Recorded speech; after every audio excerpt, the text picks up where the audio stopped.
Hello everyone, welcome back to my YouTube channel once again. My name is Aadish Khankar and आज का topic जो होने वाला है वही linear equations in two variables continued रहने वाला है। बच्चों, ये टॉपिक जो है ये एसएससी क्लास 10th के लिए एक्सक्लूसिवली है, बट अगर किसी बच्चे को लीनियर इक्वेशंस इनटू वेरिएबल्स के मेथड्स को समझना है तो this lecture is for all of you. ये वीडियो आप सभी के लिए है जिसको लीनियर इक्वेशंस इनटू वेरिएबल्स के बारे में अच्छी तरह से समझना है। तो शुरुआत करते हैं बच्चों। पिछला वाला जो सेशन आप लोगों ने अगर नहीं देखा है तो आप जाकर देख सकते हैं, जहां पे मैंने methods of solving linear equations in two variables के सबसे पहला मेथड आप लोगों को बताया है, जो कि elimination by equating the coefficients है। इसका लिंक मैं आपको डिस्क्रिप्शन बॉक्स में दे दूंगा। आज जो हम लोग पढ़ने वाले हैं वो है second method to solve linear equations in two variables. जो साइमल्टेनियस इक्वेशन आपको दिया जाएगा उसका सेकंड मेथड रहेगा बच्चा, उसको बोलते हैं method of elimination by substitution. बच्चों, सब्स्टिट्यूशन एक बहुत ही इंटरेस्टिंग टॉपिक है। ये elimination by equating the coefficient को जैसे सॉल्व किया जा सकता है, वैसे this is also one of the methods to solve the simultaneous equation. वाकई में काफी इंटरेस्टिंग है, तो मैं बता देता हूं आपको कैसे सॉल्व करते हैं। शुरुआत करते हैं।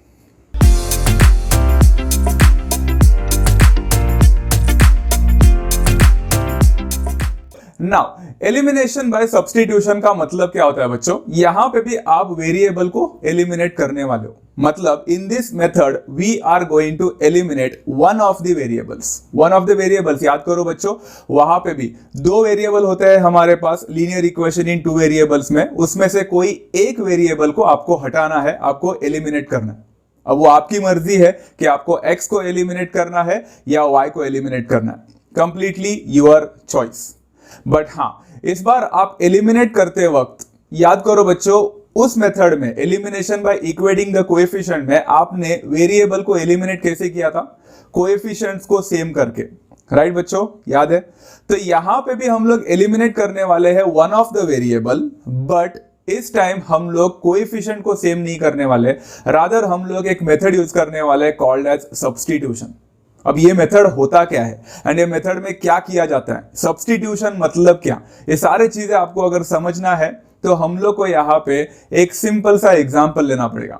सो आप एक टेक्स्ट बुक का एक एग्जांपल लेते हैं बच्चों to understand more about this method. तो शुरू करते हैं बच्चों। सबसे पहला जो क्वेश्चन मैंने लिया है बच्चों वो है प्रैक्टिस सेट 1.1 का, एंड वो है question number 2, solve the following simultaneous equation. सब क्वेश्चन 1।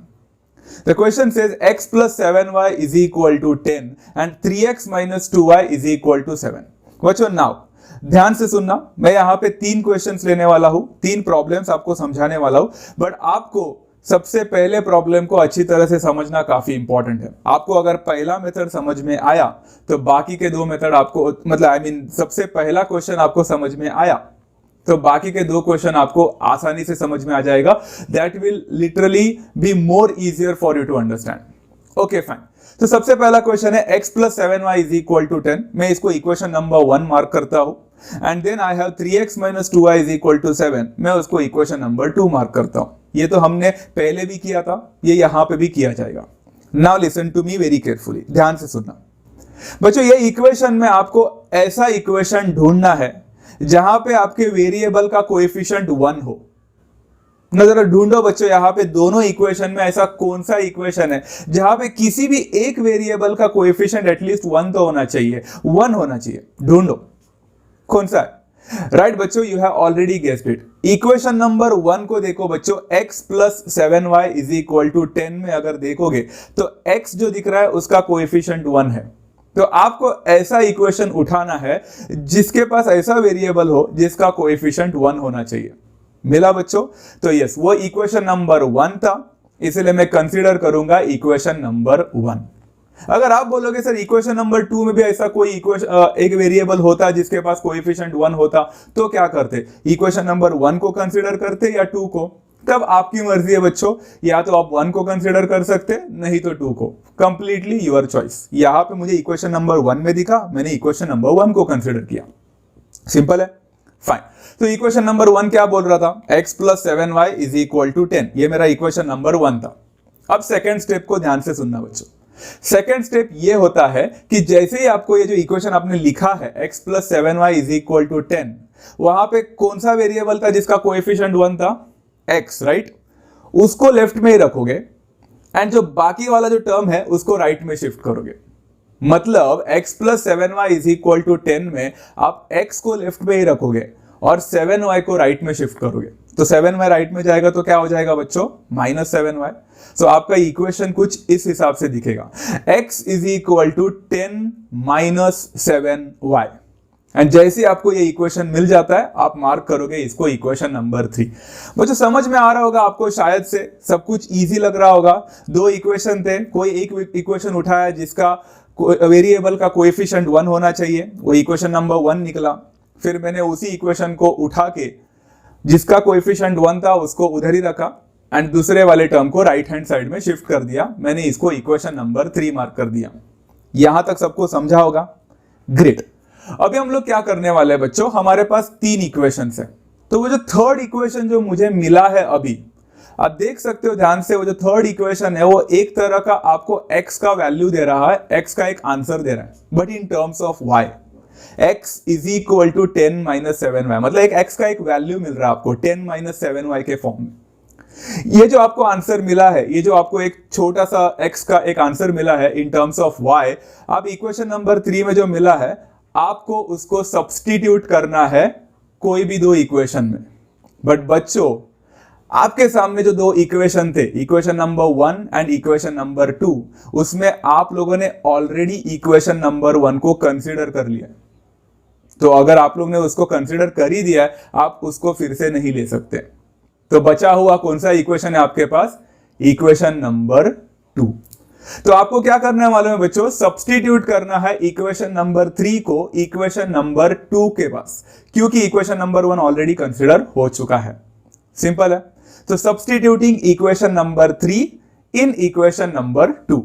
अब इक्वेशन नंबर 2 क्या बोलता है बच्चों? इक्वेशन नंबर 2 बोलता है 3x minus 2y is equal to 7। ये मेरा इक्वेशन नंबर 2 है। अभी आपको क्या करना है, आपको वो जो x दिख रहा है उस x में जो आपको वैल्यू मिला है थर्ड इक्वेशन में वो सब्स्टिट्यूट करना है, बाकी सारे चीजें वैसे के वैसे ही रहेंगे। गेटिंग माई पॉइंट बच्चों? मतलब 3x minus 2y is equal to 7 में जहां x दिख रहा है आपको 3x, x जो टर्म दिख रहा है वो x में आपको वैल्यू सब्स्टिट्यूट करना है and that value will be 10 minus 7y। Getting my point? इसी को तो बोला जाता है सब्स्टिट्यूशन। तो आपका इक्वेशन कुछ ऐसा दिखेगा बच्चों, 3 इंटू x है, x के जगह पे डालो 10 माइनस 7y, ब्रैकेट में आ जाएगा minus 2y is equal to 7। मतलब बाकी के सारे टर्म्स वैसे ही रख दिए। दिख रहा है बच्चों? 3 इंटू x था, x के जगह पे 10 माइनस 7y डाल दिया क्योंकि इक्वेशन नंबर 3 में मिला है x का value, and minus 2y is equal to 7 as it is. अभी ब्रैकेट को ओपन करो बच्चों, आप लोगों ने ब्रैकेट ओपन करना आपको आता है, मल्टीप्लिकेशन ऑफ पॉलिनोमियल सीखा है आप लोगों ने। तो 3 मल्टीप्लाइड बाय 10 हो जाएगा and 3 multiplied by minus 7y भी हो जाएगा, दोनों भी। 3 मल्टीप्लाइड बाय 10 होता है 30, 3 मल्टीप्लाइड बाय माइनस 7 होता है माइनस 21। तो आपको कुछ ये ऐसा दिखेगा, 30 minus 21y minus 2y is equal to 7। इसके आगे का स्टेप होता है बच्चों, आप लोगों को इसमें से लाइक टर्म्स को ढूंढना है। तो अगर आप देख सकते हो 30 माइनस 21y माइनस 2y में minus 21y and minus 2y are like terms. Minus 21y और माइनस 2y कितना होता है? माइनस 23y होता है। तो आपको मिलेगा यहाँ पे 30 minus 23y is equal to 7। अभी भी अपने क्वेश्चन का एक अच्छा खासा आंसर नहीं मिल रहा है हम लोग को, लाइक टर्म्स अभी भी शिफ्टिंग करना बाकी है। तो मैं 30 को वहां पे शिफ्ट कर देता हूं बच्चों, तो क्या मिलेगा? 30 उधर जाएगा तो माइनस 30 हो जाएगा। Very simple.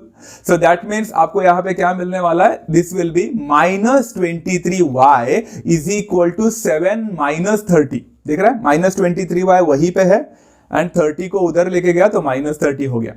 अब हो जाएगा तुम्हारा answer minus 23y is equal to minus 23, because 7 minus 30 minus 23 होता है। अगर आपको y का वैल्यू निकालना है, आपको माइनस 23 को जस्ट शिफ्ट करना है, एक मल्टीप्लीकेशन डिवाइड में कन्वर्ट होगा। तो y is equal to minus 23 divided by minus 23 होगा। सबको पता है minus minus will get cancelled, 23 upon 23 1 देता है, मतलब therefore y is equal to 1 मिलेगा। Put that inside a box. दिखा बच्चों यहाँ पे? अगर आप लोग देख सकते हो यहाँ पे स्टार्टिंग में ही देखो, जब मैंने सब्स्टिट्यूशन स्टार्ट कर दिया, आपका x का जगह पे कौन आया, वहां पे रिप्लेसमेंट किसने किया, y ने किया।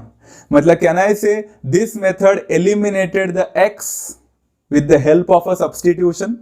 इसीलिए इस मेथड को बोला जाता है एलिमिनेशन बाय सब्स्टिट्यूशन। काफी सिंपल था ना बच्चों, बहुत ही easy to understand.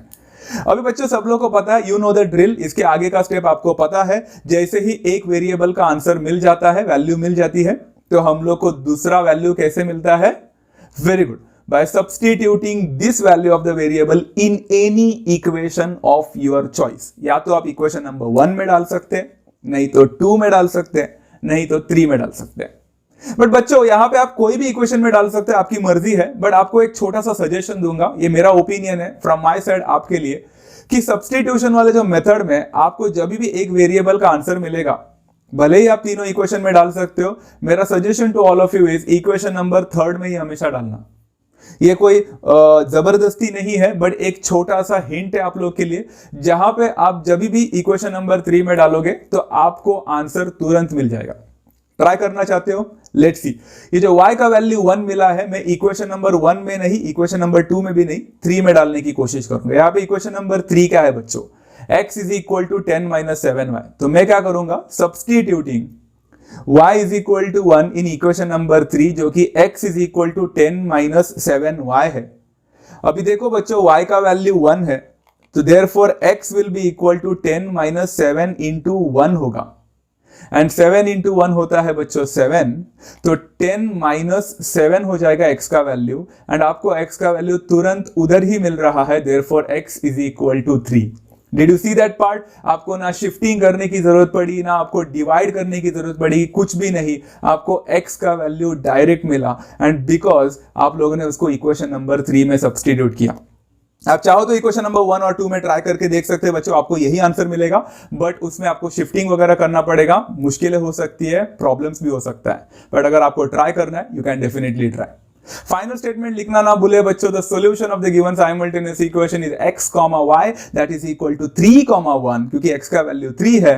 Put that inside the box and elimination by substitution वाला जो मेथड है आप लोगों ने सक्सेसफुली कंप्लीट किया यहां पे। And it was as simple as that. बच्चों सबसे पहला क्वेश्चन था, थोड़ा बहुत दिक्कतें आ सकती है, स्टार्टिंग में पढ़ते हैं तो हम लोग को थोड़ा सा प्रॉब्लम लगता है, थोड़ा सा एकदम मशीन हमारी इतनी जल्दी स्टार्ट नहीं होती, थोड़ा सोचना पड़ता है। तो डोंट वरी अबाउट इट, क्यों ना एक और क्वेश्चन लिया जाए, उसमें आपका वो जो स्मूथ फ्लो है ना वो दिखने लगेगा।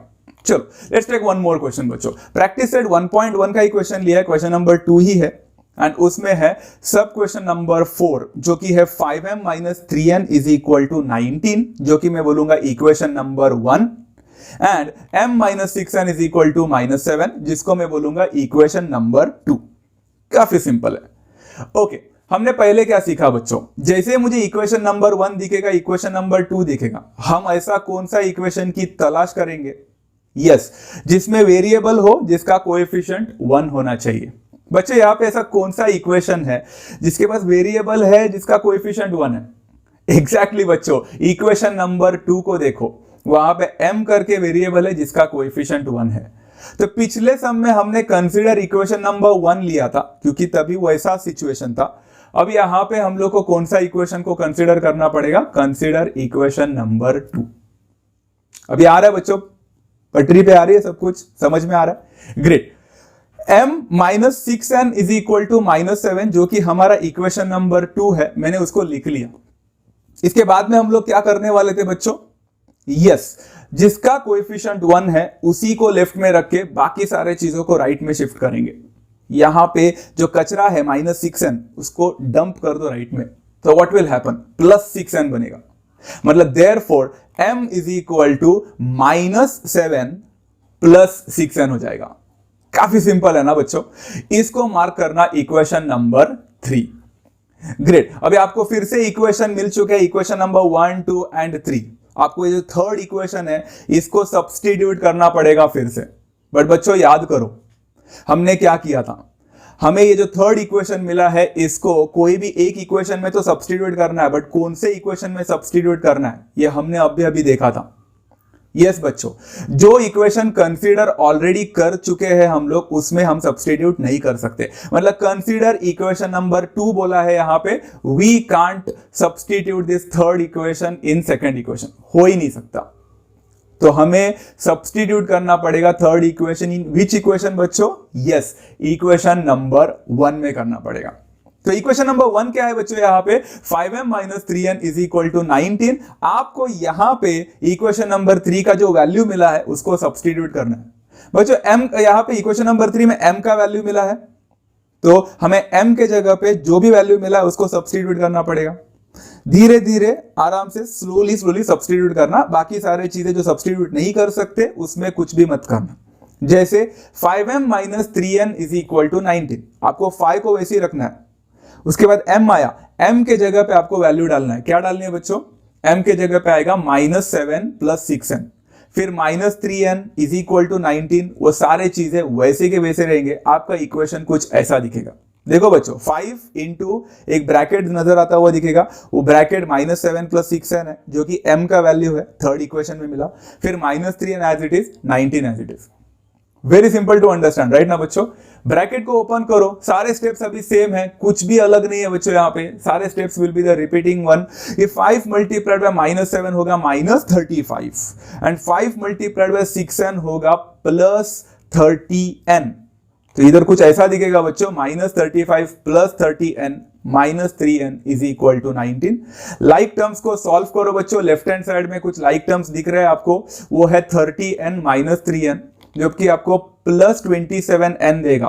-35 तो ऑलरेडी था ही, राइट? फिर से लाइक टर्म्स के बारे में सोचते हैं बच्चों। यहाँ पे -35 + 27n कभी ऐड नहीं हो सकता, बिकॉज वो लाइक टर्म नहीं है। तो आपको -35 को राइट हैंड साइड में शिफ्ट करना पड़ेगा, RHS में शिफ्ट करो, +35 हो जाएगा। So you will get 27n is equal to 19 + 35। Check करो बच्चों, व्हाट इज 19 + 35? 54 आना चाहिए। Check it out, 27n is equal to 54 मिलेगा। अगर आपको n का वैल्यू फाइंड करना है तो 27 को शिफ्ट करो, यू विल बी गेटिंग 54/27। अगर आप लोगों को 27 का टेबल आता है तो डेफिनेटली सिंप्लीफाई कर दीजिए। अगर नहीं भी आता है तो 9 के टेबल से या 3 के टेबल से भी इसको सिंप्लीफाई करके जा सकते हो। 27 1s are 27, 27 2s are 54। तो मुझे यहाँ पे n का वैल्यू मिल गया 2। सबसे पहला वैल्यू ऑफ द वेरिएबल मिल भी चुका है, बॉक्स के अंदर डाल दो, as simple as that. You know the drill बच्चों, n का वैल्यू मिल गया है। अभी आपको m का वैल्यू निकालना है, तो उसके लिए आप क्या करने वाले हो? You can substitute in any of the equation of your choice, but मैंने क्या बताया बच्चों, आसान करने के लिए आप ये वैल्यू कौन से इक्वेशन में डालोगे? ये सब्स्टिट्यूशन के लिए बोल रहा हूं मैं बच्चा, बस हिंट, बाकी सारे मेथड्स के लिए नहीं बोल रहा हूं। वहां पे आप किसी में भी सब्स्टिट्यूट कर सकते हैं, आपकी मर्जी है। यहां पे भी मर्जी आपकी है, बट इजी कभी पड़ेगा जब आप इक्वेशन नंबर 3 में सब्स्टिट्यूट करेंगे। तो n इज इक्वल टू 2 को मैं इक्वेशन नंबर 3 में सब्स्टिट्यूट करता हूं, जो कि मेरा इक्वेशन था m is equal to -7 + 6n। यहां पे बच्चों n का वैल्यू सब्स्टिट्यूट करना, m का वैल्यू हो जाएगा -7 + 6 × 2, बिकॉज n का वैल्यू 2 है। That will result into m is equal to -7 + 12 हो जाएगा, बिकॉज 6 2 12 होता है। एंड फिर -7 + 12 को ऐड करो बच्चों, you will be getting the answer as m is equal to 5। Box में डाल देना बच्चा। यहाँ पे m का वैल्यू भी मिल चुका है, n का वैल्यू भी मिल चुका है। Write the answer in the final box. The solution of the given simultaneous equation will be m, n, that is equal to 5, 2, and it is again as simple as that. तो बच्चों अभी थोड़ा बहुत grip आ रहा होगा। First question में भेजा fry हो गया, सेकंड क्वेश्चन में पटरी पे आने लगा। एक और क्वेश्चन लेते हैं बच्चों। यहां पे तो आप वीडियो देखते देखते खुद ही आंसर दे दोगे, इतना गारंटीड है, बिकॉज आपको सब कुछ समझ में आना अभी स्टार्ट हो जाएगा। बाकी के क्वेश्चन अगर आपको टेक्स्ट बुक में मिलते हैं ऐसे टाइप ऑफ, तो आप उसको सॉल्व करके प्रैक्टिस कर सकते हैं, तो आप लोग को और भी अच्छा समझ में आने लगेगा। ओके, तो नेक्स्ट क्वेश्चन है बच्चों, the final question for today, and that will be practice set 1.1 का क्वेश्चन नंबर 2 का सब क्वेश्चन 1 मैंने उठाया है। 3a + 5b is equal to 26 को इक्वेशन नंबर 1 मार्क करते हैं, a + 5b is equal to 22 को इक्वेशन नंबर 2 मार्क करते हैं, एंड फिर से स्टार्ट करते हैं बच्चों वही चीज जो हमने स्टार्ट किया था। इक्वेशन नंबर 1 को देखो, क्या ऐसा कोई वेरिएबल है जिसका कोएफिशिएंट 1 हो? नहीं। क्या इक्वेशन नंबर 2 में ऐसा कोई वेरिएबल है जहां पे इक्वेशन में ऐसा वेरिएबल जिसका कोएफिशिएंट 1 हो? यस, इक्वेशन नंबर 2 में है, वेरिएबल ए है जिसका कोएफिशिएंट 1 हो। सिंपल है। तो हम इक्वेशन कौन से को कंसीडर करेंगे? Consider equation 2। Simple. Okay, equation number 2 क्या बोलता है? a plus 5b is equal to 22। हम लोग को क्या करना है बच्चा? जो कोएफिशिएंट 1 वाला वेरिएबल है उसको लेफ्ट में ही रखेंगे, बाकी सारी चीजों को राइट में शिफ्ट करेंगे। तो 5b शिफ्ट होगा वहां पे। क्या हो जाएगा अगर 5b वहां पे शिफ्ट होता है? तो a is equal to 22 minus 5b हो जाएगा। मिला कुछ तो? a का वैल्यू मिल रहा है इन terms of b। Equation number कौन सा? थर्ड। Fantastic work. अब ये इक्वेशन नंबर 3 जो मिला है बच्चों, इसको आपको सब्स्टिट्यूट करना है। इक्वेशन नंबर 1 में करना है या इक्वेशन नंबर 2 में करना है? सोचो कौन सा इक्वेशन ऑलरेडी कंसीडर्ड है? इक्वेशन नंबर 2 कंसीडर हो चुका है, तो आपके पास बचता कौन सा इक्वेशन है? 1। तो आप लिखोगे सब्स्टिट्यूटिंग 3 in 1। समझा? ओके, सो फर्स्ट इक्वेशन को फिर से लिखो, 3a plus 5b is equal to 26। यहां पे थर्ड इक्वेशन में किसका वैल्यू मिला बच्चों? a का वैल्यू मिला। सब्स्टिट्यूट कर सकते हैं a के जगह पे, सिर्फ a के जगह पे वैल्यू को सब्स्टिट्यूट करना है, बाकी सारी चीजें सेम टू सेम कॉपी करनी है। So 3a plus 5b is equal to 26 में आपको सिर्फ a के साथ छेड़छाड़ी करनी है। a के जगह पे आपको a का वैल्यू डालना है जो कि थर्ड इक्वेशन में मिल चुका है, राइट? तो क्या मिलेगा? 3 into a, that will become 3 into 22 minus 5b and बाकी plus 5b is equal to 26 as it is. Bracket को ओपन कर दीजिए बच्चों। अब तक तो आपको समझ में आ ही चुका रहेगा ब्रैकेट को ओपन करके क्या मिलने वाला है। 3 इंटू 22 होता है 66, 3 इंटू 5b होता है माइनस 15b। तो 66 minus 15b plus 5b is equal to 26 मिला है। लाइक टर्म्स को सॉल्व करो बच्चों। लेफ्ट हैंड साइड में दो लाइक टर्म्स दिख रहे हैं, माइनस 15b और प्लस 5b करके, जिसका आंसर माइनस 10b देगा। तो therefore 66 minus 10b is equal to 26 मिलेगा। अब 66 और 10b को सब्ट्रैक्ट तो नहीं किया जा सकता बिकॉज एक और दूसरा, एक में वेरिएबल है दूसरे में वेरिएबल नहीं है, लाइक टर्म्स बिल्कुल नहीं है। तो 66 को आपको क्या करना है? आपको उसको शिफ्ट करना है राइट हैंड साइड में। तो राइट हैंड साइड में शिफ्ट करोगे तो वो माइनस 66 बनेगा। तो you will be getting minus 10b is equal to 26 minus 66। 26 minus 66 कितना होता है बच्चों? माइनस 40 होता है। तो therefore I will be getting minus 10b is equal to minus 40। बच्चों या तो आप माइनस माइनस को इधर ही कैंसिल करें, कोई प्रॉब्लम नहीं है, कुछ बच्चे उधर ही कैंसिल करके आते हैं, बोर्ड्स में चलता है, या फिर आप माइनस 10 को उधर शिफ्ट कर दो तो b is equal to minus 40 divided by minus 10 कर दिया, एंड इधर भी माइनस माइनस कैंसिल कर सकते हैं। 40 अपॉन 10 करो बच्चों, आंसर मिलेगा 4। आपको b का वैल्यू 4 मिल चुका है and put it inside a beautiful box. b is equal to 4 मिलने के बाद आपको क्या करना होता है बच्चों? You can substitute this value of b in any of the equation of your choice. Trump card क्या था बच्चों? हमेशा थर्ड इक्वेशन में सब्स्टिट्यूट करना। तो b इज इक्वल टू 4 को थर्ड इक्वेशन में सब्स्टिट्यूट करो बच्चों। इक्वेशन नंबर 3 क्या बोलता है? 22 माइनस 5b। तो substituting b is equal to 4 in 22 minus 5b जो इक्वेशन था उसमें। a is equal to 22 minus 5b है, b का वैल्यू तो क्या है? 4 है, तो b के जगह पे 4 डाल दो। a is equal to 22 minus 5 into 4 हो जाएगा, and therefore a is equal to 22 minus 20 हो जाएगा, बिकॉज 5 4 20 होता है। बस सब्ट्रैक्शन कर दो, 22 माइनस 20 होता है 2, a का वैल्यू मिल जाएगा 2। Put it inside a box guys, आप लोगों को सॉल्यूशन मिल चुका है। कितना इजी था ना बच्चा? b का भी आंसर मिल गया, a का भी आंसर मिल गया। फाइनल स्टेटमेंट लिखना ना बोले, हाफ मार्क कैरी करता है बच्चा स्टेट बोर्ड्स में। तो solution of the given simultaneous equation will be a, b। Always a को पहला लिखना, b को बाद में। ऑलवेज m को पहला लिखना, n को बाद में। x को पहला, y को बाद में। p को पहला, q को बाद में। ये सारी चीजें याद रखनी होती है, याद रखने की जरूरत भी नहीं है बच्चों, आपको पता है अल्फाबेटिकल ऑर्डर में जाना है आपको। सो नो मैटर आपको b पहले मिले तो भी आपको b पहला नहीं लिखना है। ओके, सॉल्यूशन में फाइनल में आपको अल्फाबेटिकली जाना है तो a पहले आएगा, b बाद में आ जाएगा। That is why a, b लिखेंगे 2, 4। गलत मत करना यहाँ पे, and put it inside the final box में यहाँ पे डाल देना, and you got the 3 marks so easily. बच्चों आई होप आपको ये second method that is elimination by substitution भी उतना ही आसान लगा जितना elimination by equating the coefficients था। पर्सनली स्पीकिंग मेरा एक पर्सनल ओपिनियन है, मुझे ये सेकंड मेथड ज्यादा पसंद आता है as compare to the first method, because इसमें मगजमारी और टेंशन थोड़ा कम है।